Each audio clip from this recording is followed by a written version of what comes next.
कौमी एहतसाब ब्यूरो नैब ने Sukkur Hyderabad motorway M6 motorway मंसूबे में अरबों रुपए की करप्शन की तहकीकात के मामले में सूबाई वजीर मखदूम महबूब उस जमान के फ्रंटमैन मुसर्रत जाफरी को नोटिस जारी कर दिया।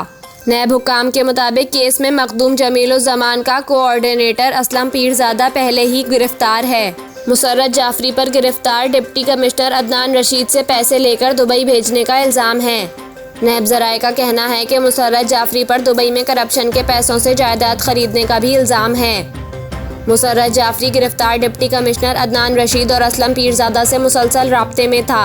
नैब ज़राए के मुताबिक तीनों मुल्ज़िमान ने मोटरवे मंसूबे के लिए ज़मीन खरीदारी की रकम में करप्शन की।